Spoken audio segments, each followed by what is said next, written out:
बिस्मिल्लाहिर्रहमानिर्रहीम। Welcome back class 9। जैसा कि आप जानते हैं हमने यूनिट नंबर 13 प्रोबेबिलिटी का चैप्टर स्टार्ट कर लिया है, जिसका इंट्रोडक्शन मैं अपनी प्रीवियस वीडियो में दे चुकी हूँ। जिन बच्चों ने वो वीडियो देख ली है उनके लिए तो बहुत आसान रहेगा, लेकिन जिन बच्चों ने वो वीडियो नहीं देखी तो मैं लिंक डिस्क्रिप्शन में दे दूँगी। उस वीडियो को देख लें, इंट्रोडक्शन को समझ लें, प्रोबेबिलिटी होती क्या है इसका तमाम कॉन्सेप्ट मैं बता चुकी हूँ। सिंपल सी चीज़ अभी मैं इतनी बता देती हूँ कि हमने इस फॉर्मूले को यूज़ करना है। P of A is equal to n a over n s. N a क्या होता है, हमारे पास जो फेवरेबल आउटकम्स होती हैं, या हम कह लेते हैं कि हमारे पास क्या होता है, इवेंट्स जो गिवन होते हैं, और total number of possible outcome क्या होते हैं, ये सैम्पल स्पेस होती हैं जो हमारे पास गिवन होती हैं। ये चीज़ हमने फाइंड करके देखनी होती है कि कितनी है, ऑप्शन के अकॉर्डिंग होती है, और ये चीज़ हमारे पास एग्जैक्ट दी होती है। ठीक है, तो चलें जैसे जैसे एक्सरसाइज स्टार्ट करेंगे आपको समझ आ जाएगी कि प्रोबेबिलिटी है कि इसके तमाम के तमाम कॉन्सेप्ट्स आप अच्छे से क्लियर कर सकेंगे। तो वीडियो के एंड तक ज़रूर देखिएगा जी। Exercise 13.1 question number 1। Arshad rolls a dice. एक डाइस है, ठीक है, उसको उसने क्या किया है, थ्रो किया है, रोल किया है, फेंका है, with sided labelled LMNOP and U। ये एक अलहदा ही किस्म का उसके पास डाइस है जिसके ऊपर लेबलिंग ये हुई है। वैसे तो हमारे पास जो लेबल होते हैं 1 2 3 4 5 के होते हैं, डॉट्स लगे होते हैं, पर उसके पास ये अल्फ़ाबेटिकल एक डाइस है। बट ये हमारे पास क्या है बच्चों, जो पहली चीज़ होती है ना, वो हमारे पास सैम्पल स्पेस दी हुई होती है, ठीक है। और जो दूसरी चीज़ होती है ना, what is the probability that the dice lands on consonants. Consonants का तो आपको पता होगा, जो वोवेल लेटर्स के अलावा होते हैं, A E I O U के अलावा जितने अल्फ़ाबेट्स हैं वो हमारे कॉन्सोनेंट्स होते हैं। और ये चीज़ क्या होती है, ये इवेंट्स होता है। हमारे पास इवेंट दे दिया है, इवेंट में क्या दिया है कि कॉन्सोनेंट्स के अलावा क्या प्रोबेबिलिटी है कॉन्सोनेंट्स के आने की। ये बच्चों हमारे पास वैल्यूज क्या गिवन है, ये वाली वैल्यूज हमारे पास गिवन है LMNOP एंड U। तो ये हमारे पास एक वैल्यूज गिवन है, हम इनको सैंपल की फॉर्म में, सेट की फॉर्म में लिख लेते हैं। S is equal to, sample space को हम ऐसे ही लेते हैं, LMNOPU, ठीक है। तो हमारे पास अब आप काउंट कर लें कितने हैं, 1 2 3 4 5 6। तो नंबर ऑफ सैंपल हमारे पास क्या आ गए हैं, NS हमारे पास क्या आ गया, 6 आ गए, ठीक है। अब उन्होंने हमारे पास इवेंट का दिया हुआ है। इवेंट को आप किसी भी नंबर से रिप्रेजेंट कर सकते हैं, कोई भी नाम ले सकते हैं। जैसे जैसे हम क्वेश्चंस करेंगे आपको नज़र आ जाएगा डिफरेंट इवेंट्स के मैंने डिफरेंट नेम्स लिए हुए हैं। तो यहाँ पे क्या है, ए, हम कोई भी अल्फ़ाबेट आप ले लें, ए। अब इनसे हट के लीजिएगा क्योंकि ये वैल्यूज़ यूज़ हो रही हैं, तो इसलिए मैंने क्या लिया है, ए ले लिया है। अब ए में उन्होंने क्या क्या है, कॉन्सोनेंट्स लेने हैं। मतलब क्या हुआ, जो AEIOU अल्फ़ाबेट्स जो हमारे वोवेल लेटर्स हैं उनके अलावा, वोवेल लेटर्स इसमें O है और U है, उसके अलावा जो भी है वो हमने ए सेट में ले लेने हैं। वो कौन से हैं, LMNP,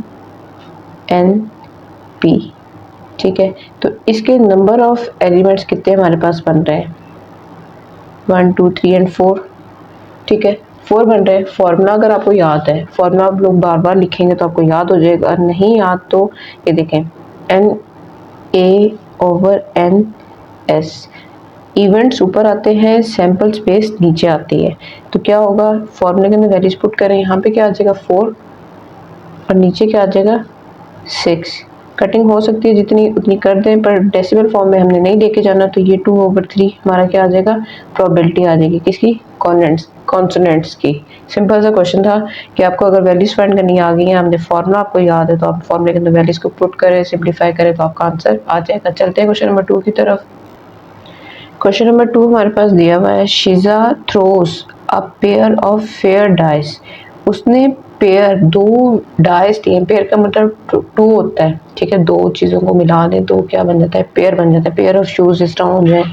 इसी तरह उसने क्या किया, फेयर डाइस, फेयर साफ सुथरे जिनके कॉर्नर बहुत परफेक्टली बने होते हैं, 2 डाइस को उसने क्या किया, फेंका है। अब इकट्ठे उससे 2 डाइस को फेंका है, ठीक है।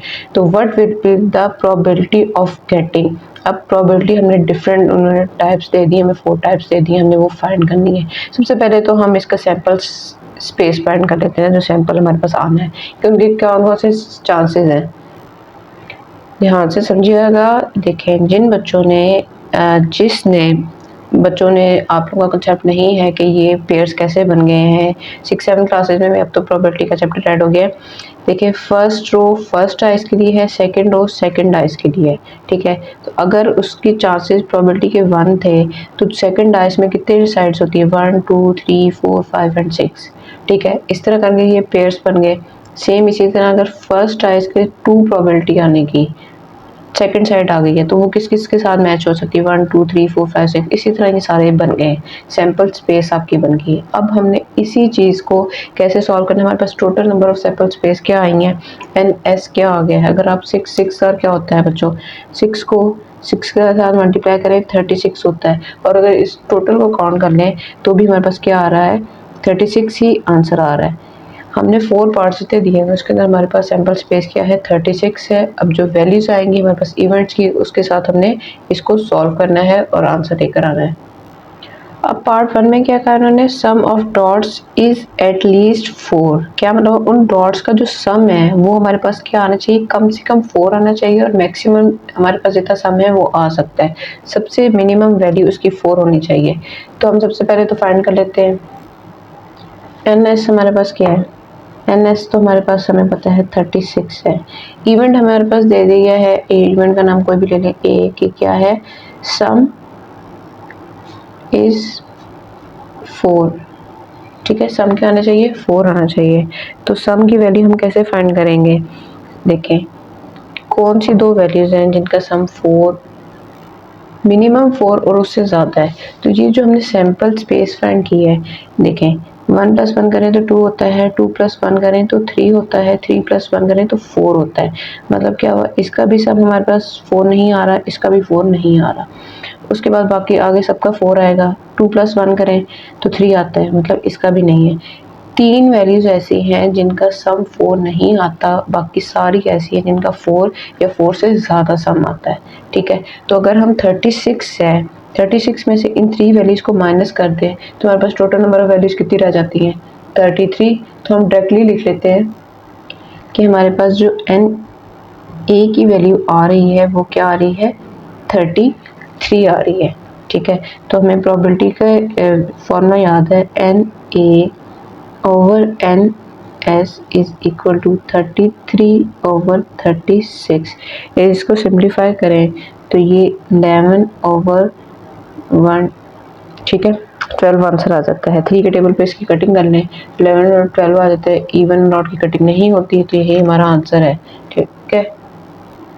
अच्छा, अब पार्ट 2 क्या दिया हुआ है, product of both dots, product मतलब मल्टीप्लाई दोनों डॉट्स का, इज बिटवीन 5 to 10। बिटवीन का मतलब है कि 5 और 10 के दरमियान जो नंबर्स है ना, मतलब 6 7 8 और 9, वो नंबर्स आने चाहिए। मतलब आपके पास 6 आए, 7 आए, 8 आए, 9 आए, कैसे आए, दोनों वैल्यूज को मल्टीप्लाई करने से। लेकिन बच्चों इस क्वेश्चन में थोड़ी सी मिस्टेक है, अगर आप बिटवीन लेते हैं ना तो उसका मतलब बीच वाले नंबर्स हैं, पर जो आपका आंसर आ रहा है ना उसके अंदर 5 और 10 को भी ऐड करें तो एग्जैक्ट आंसर आता है। तो इसलिए आप बिटवीन को कट करके फ्रॉम लिख लें, फ्रॉम 5 to 10, जिसके अंदर ये वैल्यूज भी ऐड हों, ठीक है। अब इसको सॉल्व करेंगे तो एग्जैक्टली आपका वही आंसर आएगा जो बुक के पीछे दिया हुआ है, अदरवाइज नहीं आएगा वो, ठीक है, एरर गलत हो जाएगा। तो इसलिए आप यहाँ से बिटवीन को काट के फ्रॉम कर लें ताकि आपकी ये वाली वैल्यूज भी ऐड हो सके। पार्ट 2 में देखें, एन एस हमारा हर पार्ट में सेम रहना है, ठीक है। एन एस की वैल्यू हमारे पास 36 है। अब उन्होंने क्या कहा है कि प्रोडक्ट बी, हमारे पास इवेंट आ गया तो इवेंट का नाम हम बी ले लेते हैं, क्योंकि पहले पिछले में हमने ए ले लिया था, इसमें हम बी ले लेते हैं। अब क्या करेंगे हम कि बी क्या है हमारे पास, प्रोडक्ट कम्स फ्रॉम 5 to 10, ठीक है। तो इसके अंदर हम अब तक जो सैंपल स्पेस है उसमें से वैल्यूज़ को देख लेते हैं कि कौन कौन सी वैल्यूज़ हैं जो 5 और 10 के दरमियान आ रही है, जिनके प्रोडक्ट 5 और 10 आ रहा है, 5 to 10 आ रहा है। जी बच्चों, ये हमारे पास सैंपल स्पेस दी हुई है। सैंपल तो हमने क्या करना है, हमारे पास 5 6 7 8 9 और 10 आना चाहिए मल्टीप्लाई करने से। 1 को 1 से मल्टीप्लाई करें तो 1 आता है, 2 1s are 2, 3 1s are 3, 4 1s are 4, 5 1s are 5, ठीक है। एक तो ये हो जाएगा, 6 1s are 6, 5 और 6 भी आ गया, 2 1s are 2, 2 2s are 4, 2 3s are 6, ये हो जाएगा, ये भी हो जाएगा, 4 2 ज़र 8, 5 2 ज़र 10, ठीक है, ये भी हो गया। 6 2 ज़र 12, ये नहीं होगा, ठीक है। उसके बाद 3 1 ज़र 3 भी नहीं होना, 3 2 ज़र 6, ये हो जाएगा। 3 3 ज़र 9, 3 4 ज़र 12, नो। 3 5 ज़र 15, नो। 3 6 ज़र 18, नो। 4 1 ज़र 4, ये छोटा हो जाता है। 4 2 ज़र 8, ये आ गया। 4 3 ज़र 12, ये भी बड़ा हो जाएगा, ये भी सारे बड़े हो जाएंगे। इसी तरह करेंगे 5 1 ज़र 5 और 5 2 ज़र 10, ये दो आएंगे, उसके अलावा ये सारे बड़े हो गए। 6 1 ज़र 6 आएगा, उसके बाद 6 2 ज़र 12, ये ऑनवर्ड सारे बड़े हो जाते हैं। तो ठीक है, जो आंसर्स आ रहे थे वो मैंने लिख लिए हैं, ठीक है। ये तो हमारे पास ये सिर्फ एक रफ वर्क है, आपको आइडिया लगाने के लिए। हमारे पास नंबर्स ऑफ प्रोडक्ट कितने बन रहे हैं, एन बी हमारे पास क्या आ रहा है, 1 2 3 4 5 6 7 8 9 10 11, तो एन बी हमारे पास क्या आ गया, 11 आ गया। अब सिंपल सी चीज़ है, फॉर्मूला लिखें, n b over n s, क्या आ जाएगा एन बी में 11 और एन एस में क्या आ जाएगा 36। इनकी कटिंग नहीं होती तो इसलिए यही हमारा आंसर हो जाएगा। पार्ट 3 की तरफ चलते हैं। पार्ट 3 हमारे पास दिया हुआ है, the difference between both the dot is equal to 4। क्या मतलब है, जो डिफरेंस है, डिफरेंस मतलब माइनस, दो डॉट्स का जो सम आना है, जो डिफरेंस आना है वो 4 आना चाहिए, ठीक है। तो अब हम सबसे पहले तो सैम्पल सेट फाइंड करेंगे। सैम्पल सेट में से वैल्यूज़ को फाइंड करते हैं, कौन सी ऐसी वैल्यूज़ हैं जिनका सम, जिनको माइनस करने से 4 आंसर आ रहा है। तो पहले तो हम लिख लेते हैं ना कि हमारे पास एन एस क्या है 36, ए बी सी, इसको सी का नाम दे देते हैं, ठीक है। तो डिफरेंस क्या है, इवन हमारे पास क्या है, डिफरेंस क्या आना चाहिए, डिफरेंस ऑफ 4। तो हमारे पास ऐसी कौन सी वैल्यूज़ हैं जिनका डिफरेंस क्या आ रहा है, 4 आ रहा है। तो हम सैम्पल सेट में से देख लेते हैं। इन दोनों को माइनस करने से 4 नहीं आता, इसको भी माइनस करने से 4 नहीं आता। 3 में से 1 को माइनस करने से भी 4 नहीं आता। 4 में से भी 1 को माइनस करने से 4 नहीं आता। 5 में से 1 को माइनस करें तो 4 आता है, ठीक है। उसके बाद इसमें से अगर 6 में से 2 को माइनस करें तो 4 आता है। इसमें से नहीं आता, इसमें से भी कोई ऐसा नंबर नहीं 4 आए। इन दोनों को माइनस करें तो 4 आता है और इसी तरह इन दोनों को माइनस करें तो 4 आता है। 4 वैल्यूज़ हैं जिनका माइनस करने से आंसर 4 आ रहा है। ये 4 वैल्यूज़ मैंने आप लोगों की आसानी के लिए लिख ली हैं। असल में हमें चाहिए नहीं, हमें सिर्फ चाहिए टोटल नंबर्स ऑफ वैल्यूज़। तो एन सी हमारे पास क्या आ रहा है, 4 आ रहा है, ठीक है। एन सी हमारे 4 आ गया। हमारे पास प्रोबेबिलिटी का फॉर्मूला है n c divided by n s, ठीक है। एन सी हमारे पास 4 है, एन एस हमारे पास 36 है। ये इनकी डिवीजन हो सकती है, इनकी डिवीजन करें तो हमारे पास क्या आंसर आ रहा है, 4 1 ज़र 4, 4 9 ज़र 36। तो यही हमारा आंसर है, ठीक है। आप चेक कर लें बुक के पीछे भी। पार्ट 4 हमारे पास दिया हुआ है, number at least 5 on the first ties. वो ऐसा नंबर, सबसे मिनिमम नंबर 5 होना चाहिए और 5 से बड़ा, 5 से बड़ा एक 6 ही होता है, ठीक है। टाइज के अंदर 6 से बड़ी वैल्यूज तो कोई है नहीं।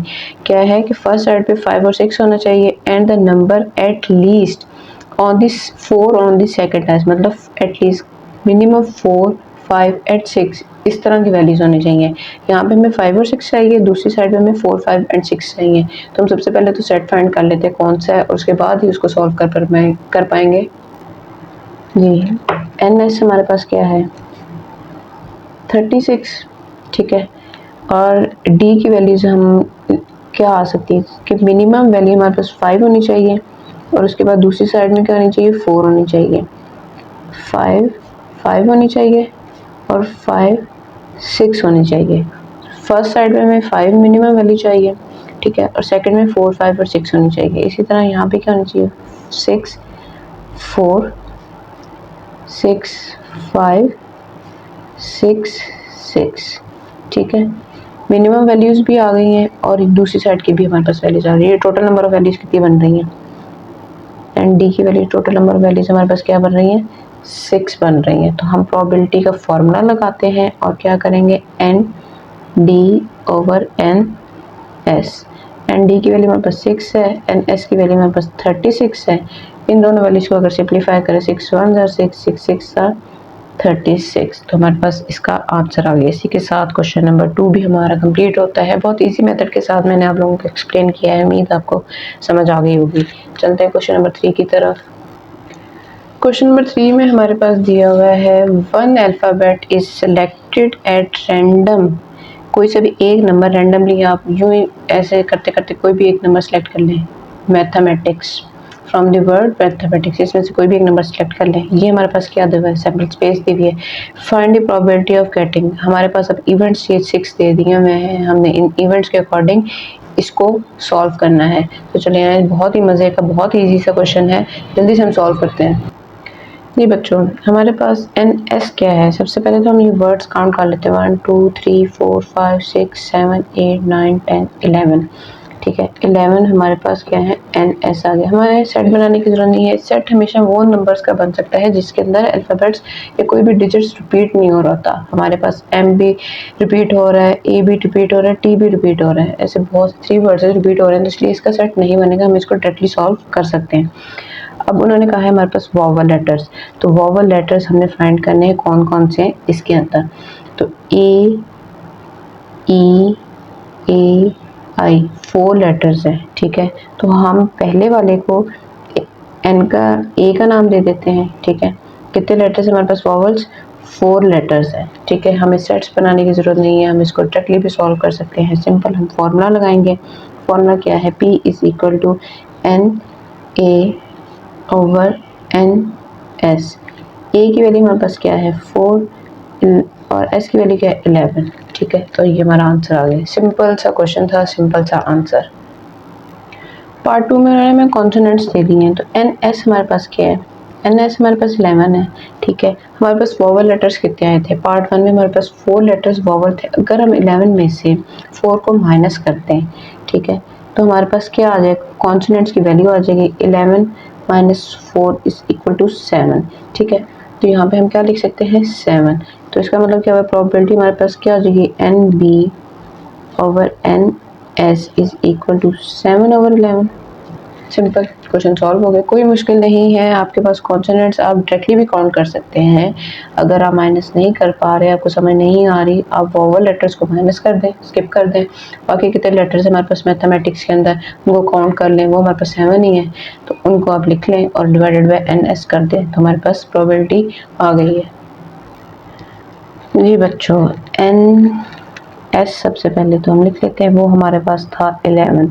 ठीक है, अब ये 3 है, तो इसके अंदर हमने क्या करना है, NC नाम दे देते हैं, ABC अब आ गया।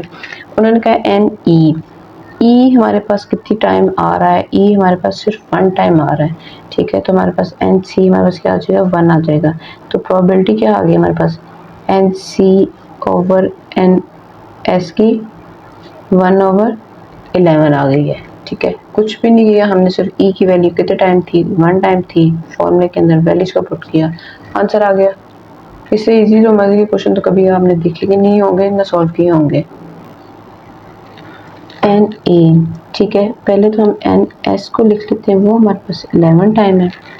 A की वैल्यू कितने टाइम आई है, मैथमेटिक्स में देखें 1 और 2 टाइम हमारे पास क्या आया है, A की वैल्यू आई है। तो यहाँ पे हम D ले लेते हैं, ND is equal to 2 time, 2 time क्या आई है हमारे पास, A की वैल्यू आई है। ठीक है, तो प्रोबेबिलिटी का फॉर्मूला क्या बन रहा है, NT over NS is equal to 2 over 11। Simple. ठीक है, नॉट M, NS तो हमारे पास हमेशा सेम रहना है, वो क्या है, 11 है। अब M नहीं लेना, उसके अलावा जितने भी नंबर्स हैं वो हमारे पास आ जाएंगे। तो इसके अंदर हम D के बाद E ले लेते हैं, और वो हमारे नंबर्स क्या बन रहे हैं, अगर M 2 टाइम है, ठीक है, तो 11 में से हम 2 टाइम M को माइनस करते हैं, तो हमारे पास क्या आ जाता है, 9 आ जाता है। ठीक है, तो हमारे पास P की वैल्यू क्या आ जाएगी, NE divided by NS is equal to 9 over 11। ठीक है, not T, NS is equal to 11, N अब E ले लिया तो हम F ले लेते हैं, NF। T नहीं लेना, T के अलावा बाकी अल्फ़ाबेट्स जो हैं, तो T भी हमारे पास कितने टाइम आ रहा है, 2 टाइम आ रहा है। सेम हम 2 टाइम्स को 11 में से माइनस कर देंगे तो क्या आ जाएगा, 9 आ जाएगा। तो इसका मतलब क्या हुआ, हमारे पास P की वैल्यू क्या आ रही है, NF divided by 10s which is equal to 9/11। और यहीं तक हमारा क्वेश्चन नंबर 3 भी कम्प्लीटली सॉल्व होता है। आज की वीडियो यहीं तक, मिलते हैं अब अगली वीडियो में। तब तक अपना बहुत ख्याल रखें। अल्लाह हाफिज़।